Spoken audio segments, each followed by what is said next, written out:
Hello ஒரு நிமிடம். இன்றைய தியானம். 2 விவசாய நண்பர்கள் இருந்தனர். அவர்களிடம் தரிசாய் போன விளைநிலம் இருந்தது. அந்த வருடத்தில் நல்ல மழை பெய்தது. அந்த நண்பர்கள் நமது நிலத்தில் ஏதாவது விதைத்தால் நல்ல விளைச்சல் கிடைக்கும் என பேசிக்கொண்டனர். தக்காளி பயிரிடலாம் என யோசித்து மறுநாளே அதற்குரிய வேலையை செய்ய தொடங்கினர். விதைத்தனர். செடி சற்று வளர்ந்தது.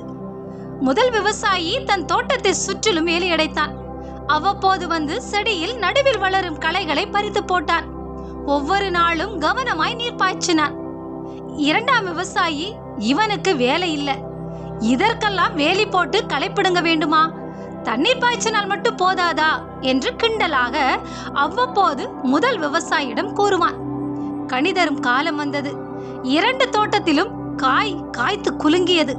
தினமும் மாலை இருவரும் தோட்டத்தை பார்வையிடும் போது இரண்டாம் விவசாயி, நான் வேலி அடைக்கவில்லை, களைப்பிடுங்கவில்லை, ஆனாலும் என்னுடைய தோட்டமும் நன்றாக காய்த்திருக்கிறது தானே, நீ வேலி அடைத்து உன் பணத்தையும் களைப்பிடுங்கி உன் நேரத்தையும் வீணாக்கி விட்டாய், நீ வெட்டி வேலை செய்திருக்கிறாய் என்று ஏளனம் செய்தான்.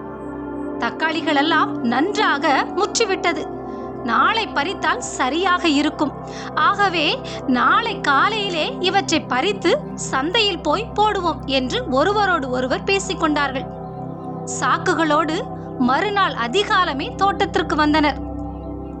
வேலியடைக்காத தோட்டத்தில் உள்ள காய்கள் எல்லாம் பறிக்கப்பட்டு தோட்டமே அலங்கோலமாக இருந்தது.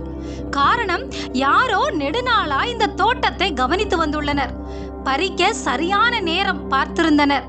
வேலியும் இல்லாததால் எந்த சிரமமின்றி பறித்து சென்று விட்டனர். இதை கண்டவுடன் இரண்டாவது விவசாயிக்கு துக்கம் தொண்டையை அடைத்தது. துக்கத்தோடு திரும்பி சென்றார். எல்லா காவலோடும் உன் இருதயத்தை காத்துக்கொள், அதனிடத்து நின்று ஜீவ ஊற்று புறப்படும் என்று வேதம் சொல்லுகிறது. நம் இதயத்தை காப்பது எப்படி? கர்த்தருடைய வார்த்தைகளை நம் இருதயத்தில் வைத்து சோதனை வரும்போதும் பிரச்சனைகள் வரும்போதும் அவற்றை உபயோகித்து நம்மை காத்துக்கொள்ள வேண்டும்.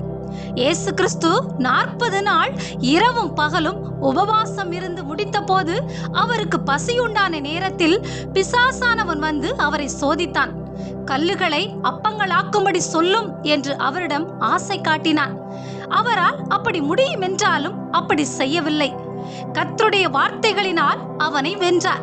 மனுஷன் அப்பத்தினாலே மாத்திரமல்ல, தேவனுடைய வாயிலிருந்து புறப்படுகிற ஒவ்வொரு வார்த்தையினாலும் பிழைப்பான் என்று எழுதியிருக்கிறதே என்று கூறி அந்த சோதனையையும் மற்ற சோதனைகளையும் கர்த்தருடைய வார்த்தைகளை பேசி பிசாசானவனை வென்றார். நாம் கர்த்தருக்கு பயந்து தீமையை விட்டு விலகுகிறவர்களாய், கர்த்தரை அதிகமாய் நேசிக்கிறவர்களாய் இருக்கும் பட்சத்தில் நம்மை கேலி செய்கிறவர்களும் இருக்கத்தான் செய்வார்கள். ஜெபித்த உனக்கும் நல்ல வேலை, ஜெபிக்காத எனக்கும் நல்ல வேலை, உனக்கும் எனக்கும் என்ன வித்தியாசம் என்று சொல்வார்கள். அப்படி கேலி செய்பவர்களின் வாழ்க்கையை வெளியரங்கமாக பார்த்தால் எல்லாமே நன்றாக இருப்பதை போலத்தான் தெரியும்.